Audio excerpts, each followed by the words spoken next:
lo que quiero hacer en esta segunda parte que cubre dos clases, este,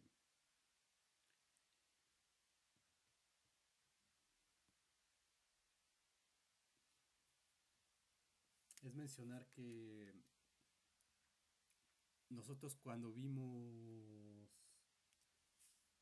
mencioné la definición de medida, ¿se acuerdan? Eso era el teorema 1.6, lo tuve que buscar, por eso corté el video anterior y aparte estaba muy largo ya, no me fijé más de 2 horas, entonces el teorema 1.6.8, ahí decíamos que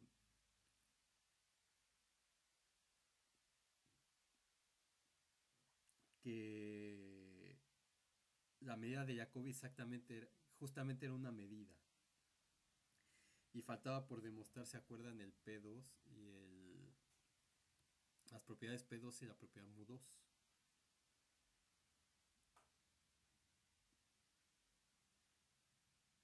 Que no hicimos en su momento porque dije que eso usaba precisamente el teorema de Jacobi para demostrarlas.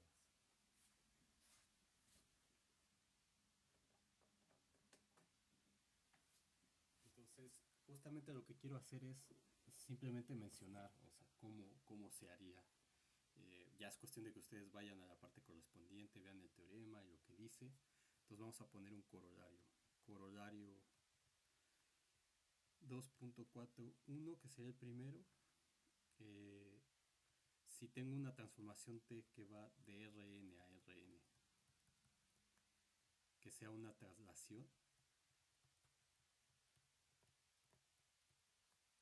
y U es un subconjunto de Rn Jordan medible, entonces el contenido de Jordan de U va a ser exactamente igual al contenido de Jordan del conjunto trasladado. Entonces, ¿qué significa esto? Pues en términos geométricos, que si yo tengo un conjunto U Jordan medible aquí, le aplico una traslación. Entonces, ¿qué es lo que hace la traslación en el espacio? Pues simplemente lo mueve de lugar. Entonces me lo va a dejar igual, digamos. Entonces, si lo veo, por ejemplo, en R3, lo que tengo es mi conjunto, no sé, por ejemplo, U aquí, le aplico una traslación y lo muevo acá. Estoy intentando que sea el mismo. Bueno, ya. Entonces este sería mi T de U. Entonces, evidentemente cuando yo lo muevo bajo una traslación, el área no va a cambiar. El área no va a cambiar, ¿cierto? Entonces demostrar eso requiere el teorema de Jacobi, justamente. Entonces, una cosa tan simple como esta, dense cuenta toda la maquinaria que necesita para demostrarse de manera formal. Entonces, vamos a decir CAT en una traslación. Es decir, es T de X me lo manda a X más B, donde B pertenece a Rn, constante. Simplemente una traslación, no roto, no nada, una traslación nada más.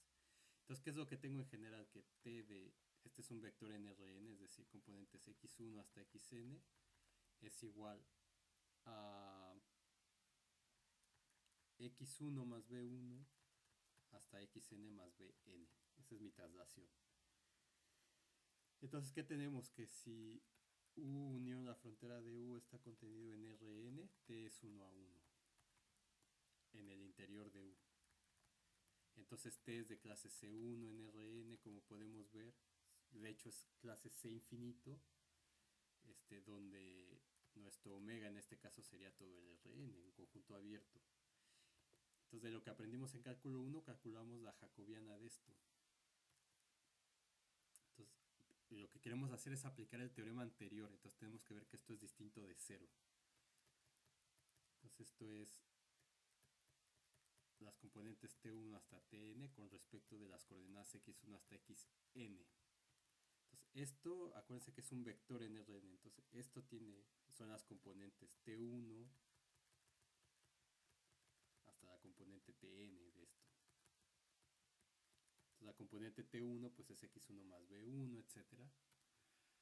Entonces este jacobiano sería la parcial de T1 con respecto a x1, la parcial de T1 con respecto a xn. Y acá T2 hasta la parcial de Tn con respecto a x1, la parcial de Tn con respecto a xn. Entonces Ti pues es xi más bi.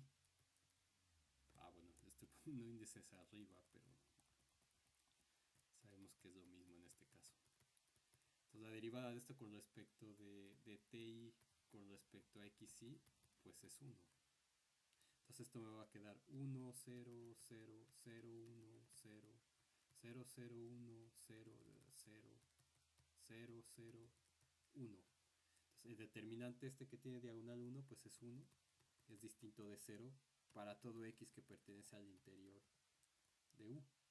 Entonces por el teorema de Jacobi, este es un corolario del teorema de Jacobi.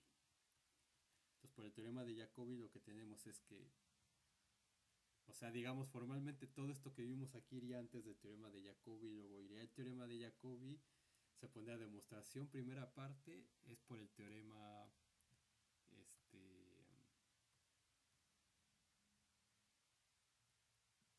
2.42 y la segunda parte pues no la hacemos porque es muy complicada, y luego corolario vendría esto de aquí. Y el teorema de Jacobi lo que me dice es que el contenido de Jordan de la T aplicada a U va a ser la integral sobre U del valor absoluto del jacobiano, pero eso es la integral sobre U de la función 1, que sería formalmente como la integral sobre el rectángulo de la función característica en U, que es 1 precisamente, y esto es el contenido de Jordan de U. Y con eso demostramos que la traslación no le hace nada al área. Entonces dense cuenta de lo que se necesita, todo lo que se necesita para demostrar un hecho tan intuitivo como es que si yo muevo en el espacio una figura, el área no se modifica. Ahora lo siguiente que sería, vamos a poner un teorema, le pongo teorema o corolario. Teorema 2.4.3. Sí, que es el punto 2. Punto 3. Entonces tenemos que si tenemos un subconjunto de Rn que es Jordan medible y tenemos una transformación lineal L que va de Rn a Rn, entonces la imagen directa bajo esa transformación lineal de U es Jordan medible, y además el contenido de la imagen directa de ese conjunto U bajo esa transformación lineal es el valor absoluto del determinante de la transformación por el contenido de Jordan de U. Entonces, esto lo necesitamos así revisar algunas cosas para, no es difícil demostrarlo, pero lo pueden ver en el SAR.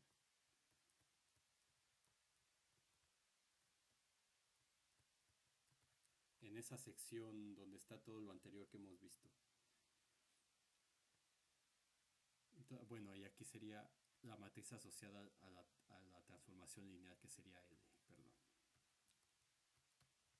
Donde L es la matriz asociada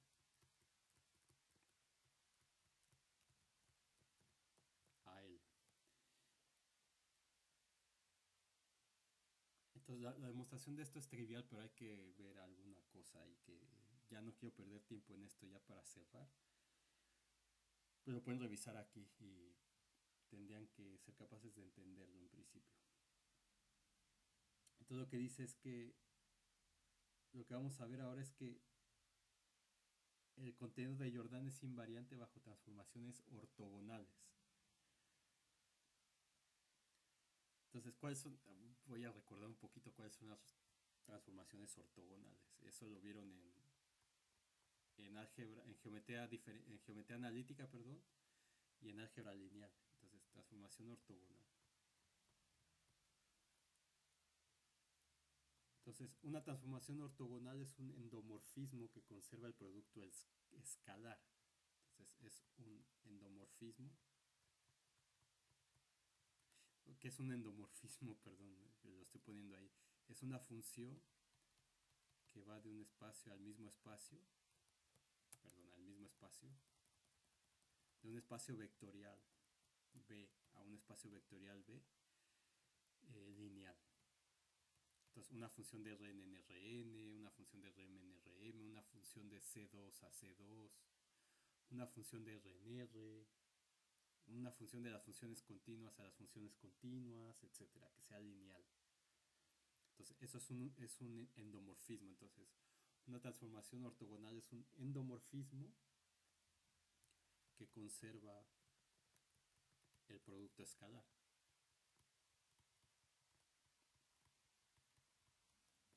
¿Se acuerdan de eso? Entonces, ¿qué es eso? Bueno, voy a ponerlo así.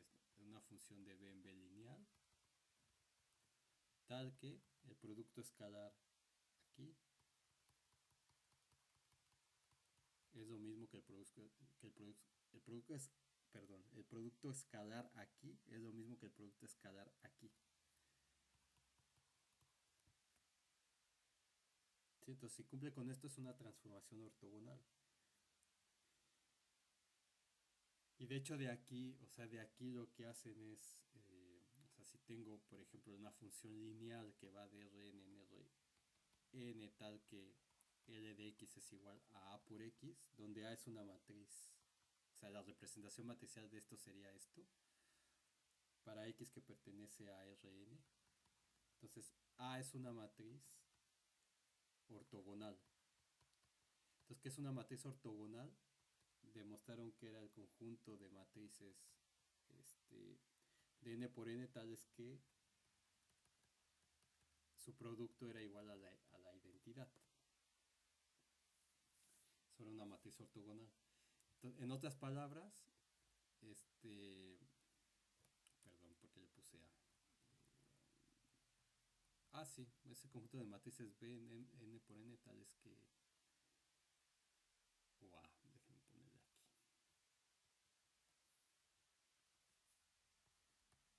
Tal que A por A transpuesta es igual a la identidad. Y entonces esto se podía escribir de manera análoga como las matrices de n por n tales que el determinante de A es igual a más menos 1. ¿Se acuerdan cuando veían una rotación y la escribían así con una matriz? Escribían las reflexiones, veían que todo eso era un grupo. Entonces, esas matrices tenían la propiedad de que su determinante era más menos 1. Entonces, estas ortogonales incluyen las rotaciones, las reflexiones, ¿de acuerdo? Y en particular, por ejemplo, veían que el grupo de rotaciones, que era el S, en general el SON en R, que es el conjunto de matrices ortogonales, tales que el determinante es 1. Entonces, por eso, aquí en el O están tanto esas rotaciones como las reflexiones también. Entonces, también quizá vieron o les mencionaron, o en álgebra superior quizá, que si la característica, o sea, si tienen un campo de característica 2, entonces el grupo ortogonal, bueno, aquí sería en el campo F, coincide con el grupo especial. Solamente en ese caso. Ahora, quizá no se acuerdan de esto. ¿Qué quería decir que un campo fuera de característica 2, por ejemplo, en Z? O sea, un campo es de característica n. La característica de un campo es n, o de un anillo más bien.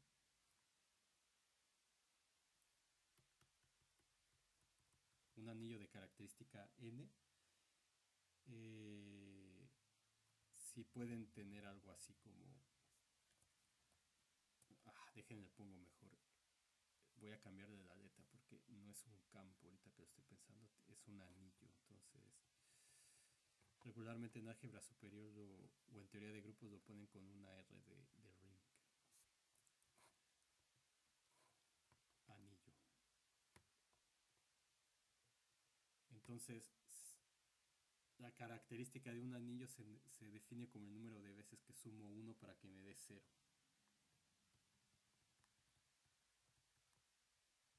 Entonces esto es n veces. Entonces el campo tiene característica 2 si yo sumo 2 veces el 1 y me da el 0. Entonces, eso evidentemente no pasa con los números reales. Por ejemplo, los números reales tienen característica 0, porque no existe esto. Pero ustedes conocen los ZPs, por ejemplo el Z1, que es el 0 a 1, el conjunto que tiene elementos 0 y 1. Ustedes definen la suma en ese conjunto de manera que tengo un campo. Entonces 0 más 0 es 0, 0 más 1 es 1, que es un elemento del campo. 1 más 0 es 1, pero aquí 1 más 1 sería 2, que no está aquí.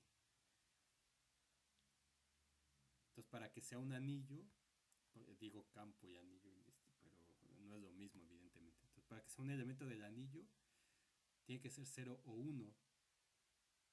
Entonces por una cosa que yo les mencioné en su momento en cálculo 1, se escoge que esto sea 0 justamente para que sea un campo, para que este anillo pueda hacerse un campo.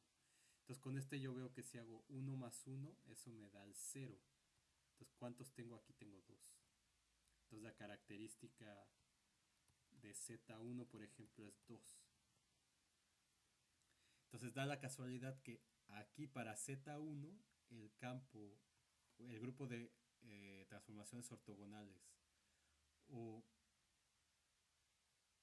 NZ1 es exactamente igual que el grupo especial SO N de Z1. Los grupos son iguales, solamente en estos casos de campos con característica 2.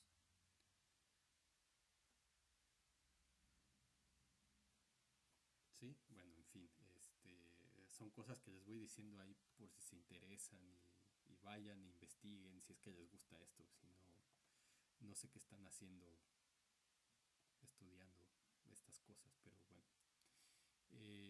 Entonces, todo esto que mencioné aquí es un recordatorio para poder entender lo siguiente que voy a poner, que vamos a poner. Entonces sería teorema, el último. No, voy a ver otro más. Teorema 2.4.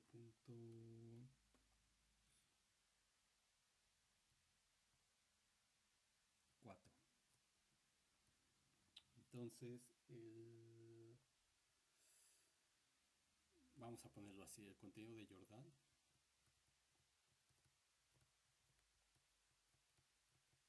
es invariante bajo transformaciones ortogonales.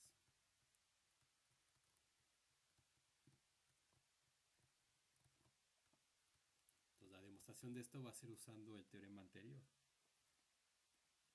Entonces si tenemos un conjunto U Jordan medible y tenemos una transformación ortogonal, entonces tenemos una transformación ortogonal que es un endomorfismo. Entonces si tenemos una función L que va de Rn a Rn lineal tal que conserva el producto escalar, y eso lo que significa es que el determinante sea igual a más menos 1, tal que el determinante de su función, de su matriz asociada, sea más menos 1. Eso significa que sea ortogonal. Entonces esto implica, tengo una función lineal y un conjunto Jordan medible. Entonces por el teorema 2.4.3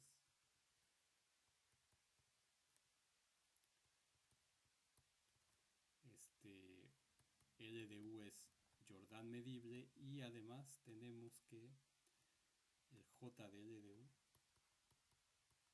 es igual al valor absoluto del determinante de L por J de U, pero esto es igual al valor absoluto de más menos 1 por ser una transformación ortogonal por J de U, y esto es 1, entonces me queda J de U. Entonces lo que tengo es que J de L de U es lo mismo que J de U. Entonces no cambia, el área no cambia bajo transformaciones ortogonales. ¿Sí? sean reflexiones, rotaciones, y ya vimos que para traslaciones tampoco. Y eso en general, ustedes lo vieron en R3 para geometría analítica, en álgebra lineal lo vieron ya en espacios vectoriales. Y bueno, esto en general, para cualquier transformación ortogonal de Rn, en este caso particular de Rn en Rn. Y entonces con esto demostramos el último teorema, que sería el teorema 2.4.5. Entonces, si tenemos un conjunto, vamos a llamar U1, un subconjunto de Rn, que es Jordan medible, y tenemos que U1 es congruente con U2, entonces J de U1 es igual a J de U2. Entonces, esto justamente es el teorema, la parte P2 mu2 del teorema. ¿Cuál era el que les había dicho? 1.6.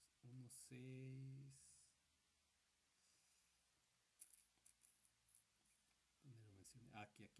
1.6.8. Entonces con esto se queda demostrado ya formalmente que si esta J o el área es una medida justamente.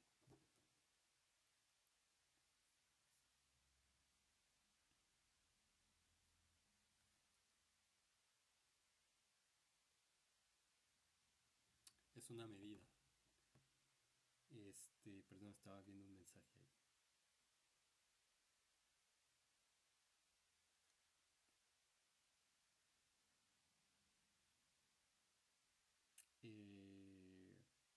Sí, entonces ¿cómo demostramos esto?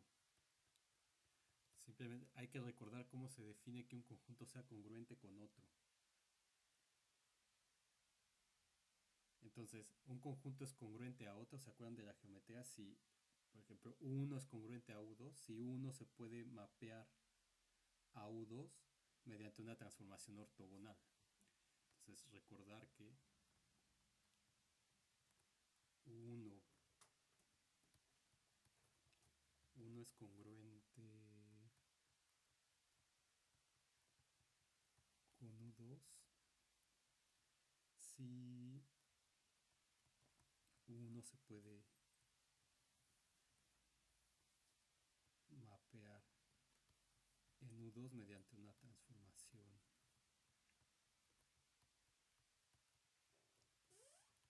ortogonal. Entonces, ¿qué significa eso? Que U1 es congruente con U2 si, solo si existe una función L que va de Rn en Rn tal que L de U1 es igual a U2. Y entonces, como es una transformación ortogonal, esto implica por el teorema anterior que el contenido de Jordan de L de U1 es igual al contenido de Jordan de U2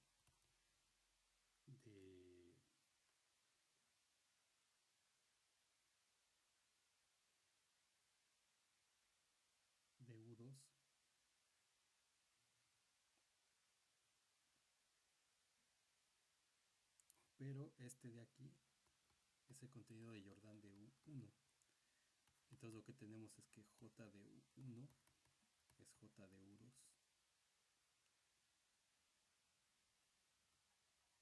Y con eso terminamos esta parte teórica del teorema de Jordan.